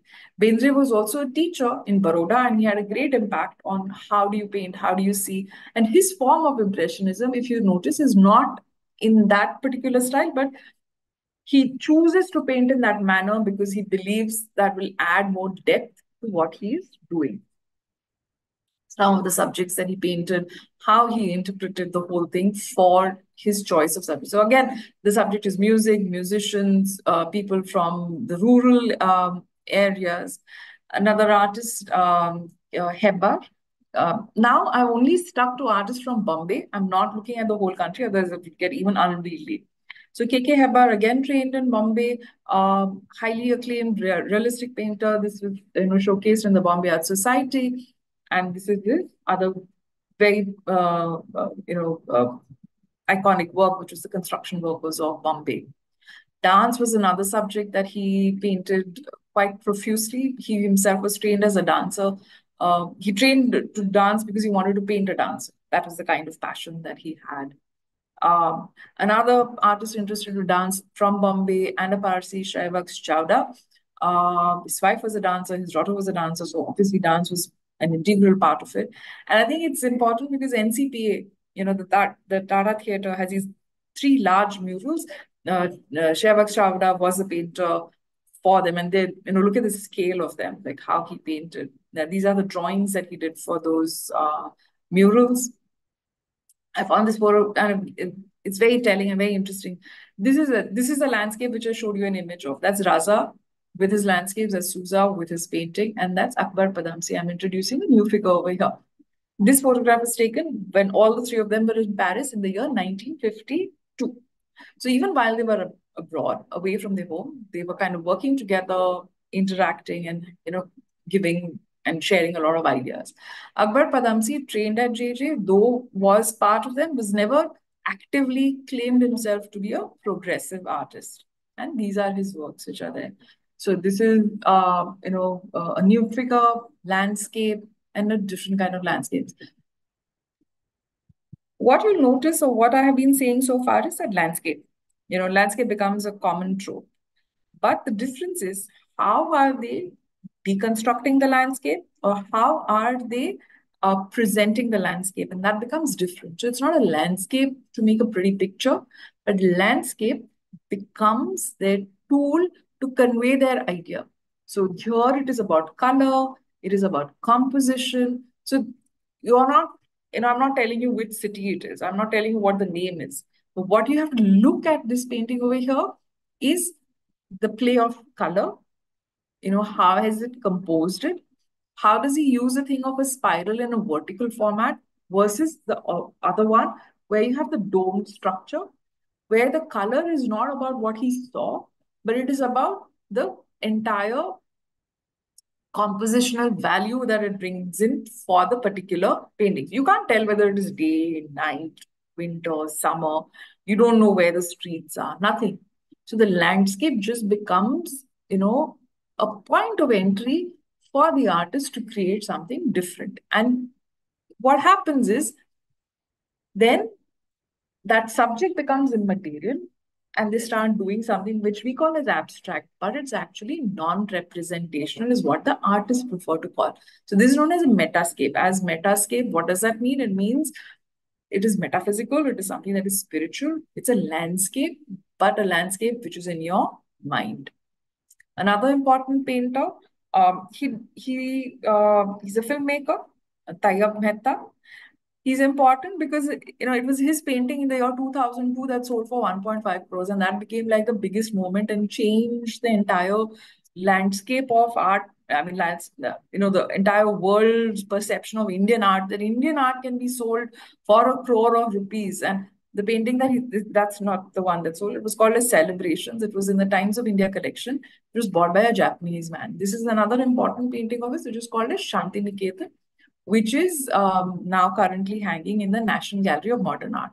For those of you who are interested, the National Gallery of Modern Art in Delhi has an amazing collection of all the artists that I've spoken of. So it's worth a visit to see these artists. Another important artist in terms of not only the art history, but also the market, whose paintings you usually will see in the newspaper saying that, oh, it's sold for 24 crores, this one sold for 28 crores, and they're usually small works and non-representational. You wonder why. So this is Gaitonde. Again, studied at JJ, student of J.M. Mahivasi. Initial paintings are done in the quasi-Indian traditional style, which gradually moves away to something which becomes fragmented into color, shapes, to non-representational. Even there is a play of form and color. And somebody once told Gaitonde that, you make abstract paintings. He says, what do you mean abstract? Don't you see my canvas? Don't you see the color?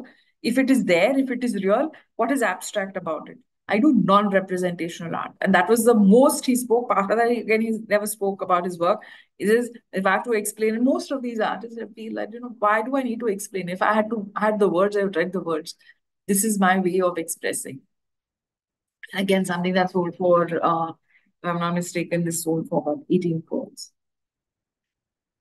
Now, we come to what happens after the 1960s. So far, I didn't speak, apart from the Kalighat parts, I didn't speak about anything else, which was what I call as a folk, tribal, or the indigenous art forms.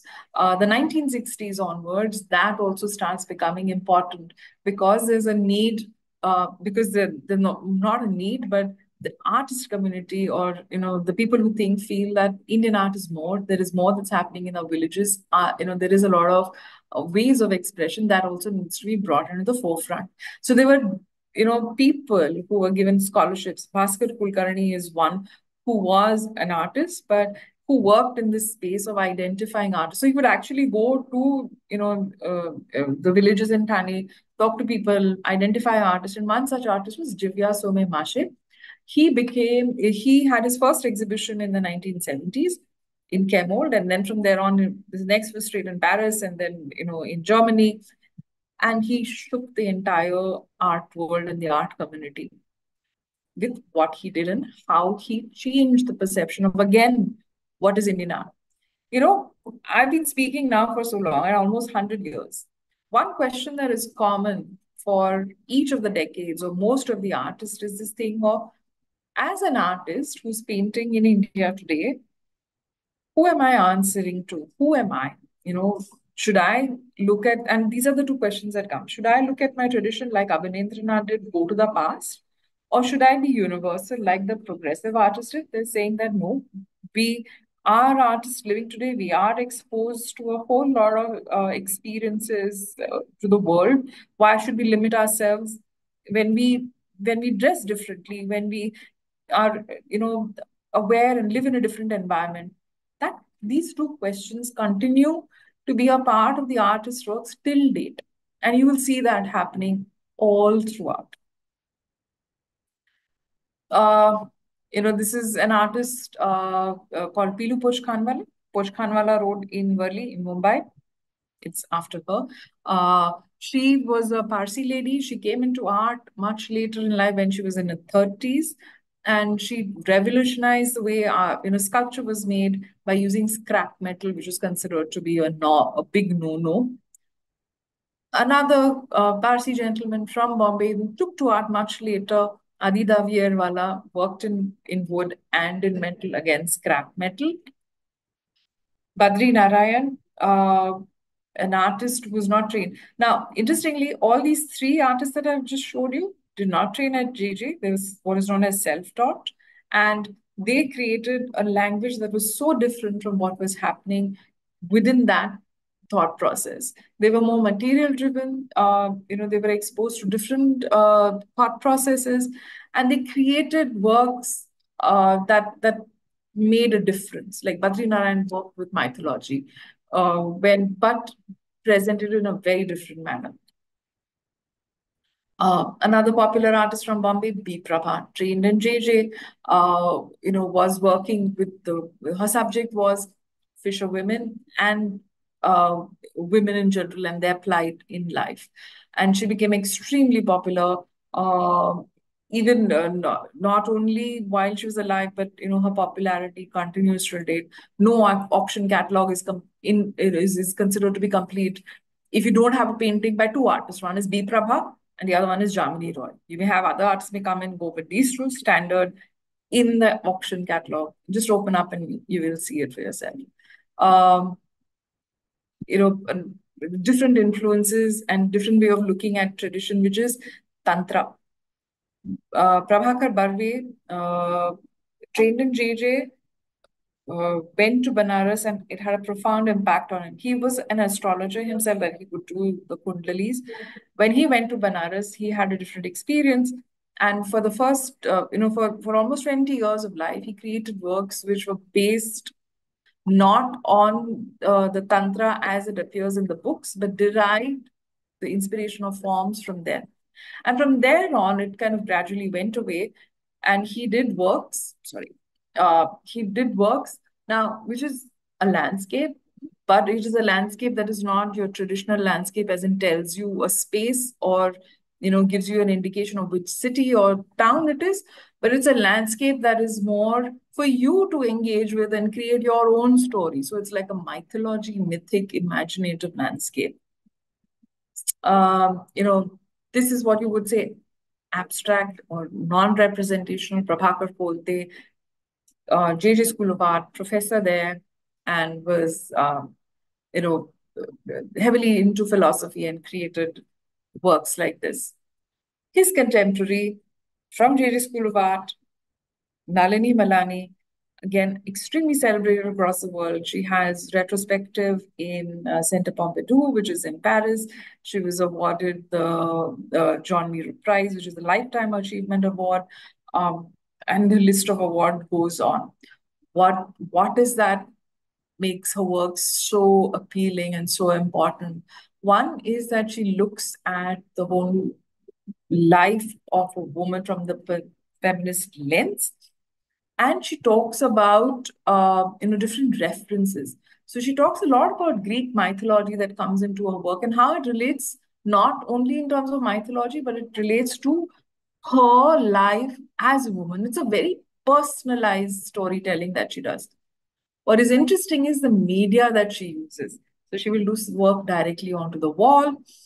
This work is her work that is being projected on, a building in Switzerland where where her exhibition kind of took place. So what she brought into the fray was, this is, I'm talking in the 1990s, that she moved away from the canvas and she did works which were with video projections, as you see over here. She used a different material, which is acrylic sheets, transparency.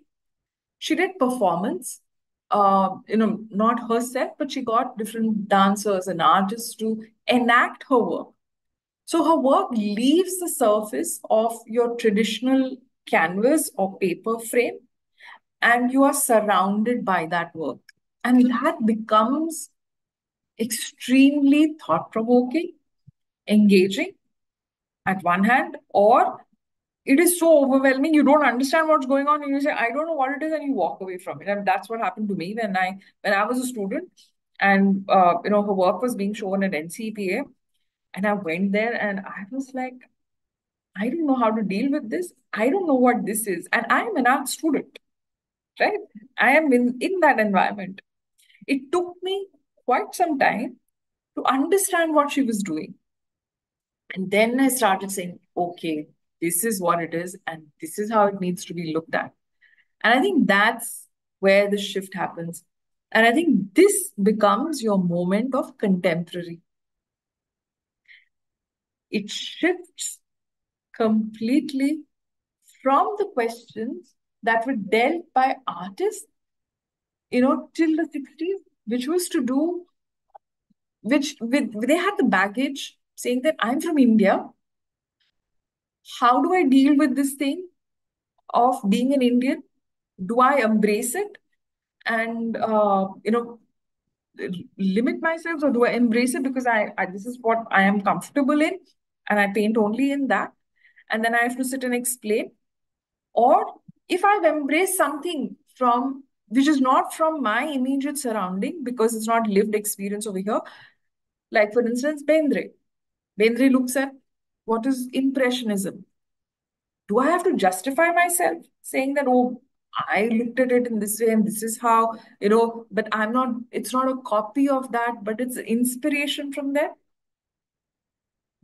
This pressure or this baggage, which was there with the artists of the generation till the 60s, somehow they with Nalini Malani, and there are other artists also, but in this context, I'm sticking to Nalini Malani or that generation of artists.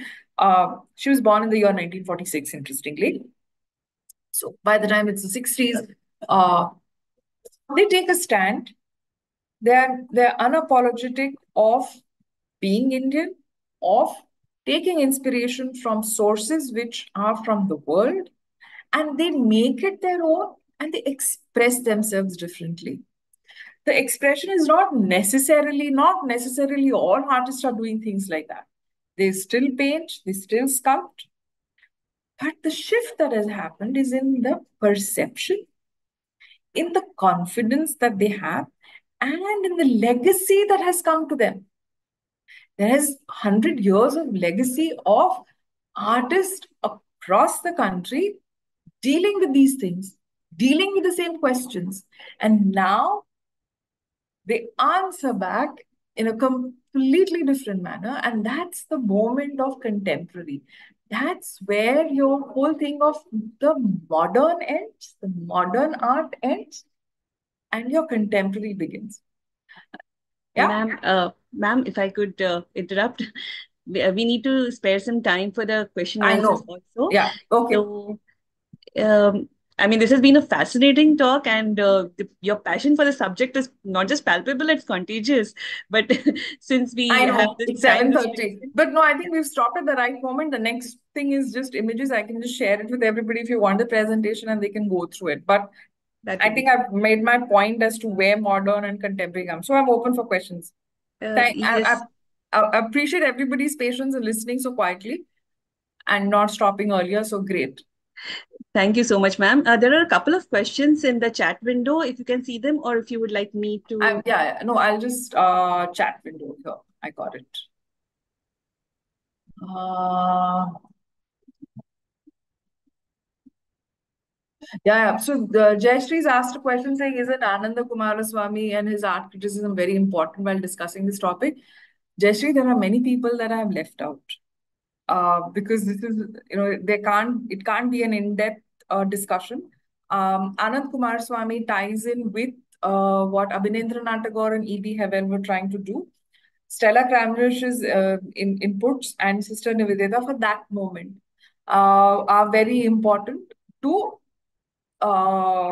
express or elaborate on the idea of what was the whole concept of turning back to your roots. So yes, I hope that's then correct me if I'm wrong. Didn't art under Ravi Varma begin a kind of production of artworks like almost like a factory production? Didn't he have a lot of people working under him, each performing one kind of task in the production of each artwork? He didn't have many people working with him. He worked with his brother Raja Raja Varma, and these are commission projects, and they had it very clear. Raja Ravi Varma would do the composition, Raja Ravi Varma would do the figures, and Raja Raja Varma, the brother, would do the landscapes. And there is a documented record saying that he did this. And of course, you have apprentices who come in to do things like cleaning up your brushes, filling in of paint. And that practice existed then. Even today, you go to any contemporary artist studio, they always have assistants working for them, whether it is a sculptor or painter. It's fine. I mean, what is important is the concept. How do you conceptualize it? How have you planned out the work? What is the technique that you're using?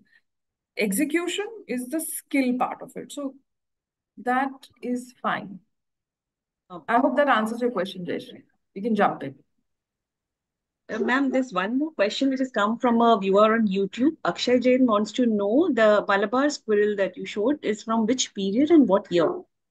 So that is the company's school of painting. I can share the year now. I can't remember the year exactly, but this would be 1860s, from 1850s to 1860s. The details is there. It is Murshidabad school. Sheikh Uddin is the artist for it. I can share it on the group. That would be nice, ma'am. Again, there's everybody saying this was a very interesting lecture, and can we have a series of lectures? So Ramesh has answered that yes, a series is planned, and this is just a curtain raiser. Okay. So I think everybody's questions have been dutifully answered and beautifully answered also. Okay. Um, can I think we can end this lecture now? Thank you so much for a lovely lecture, ma'am. Very Thank you. inspiring, very nice. Thank you so much, and thank Thank you, you. audience. Have a very good weekend. Thank you all. Thank you. Bye. Bye.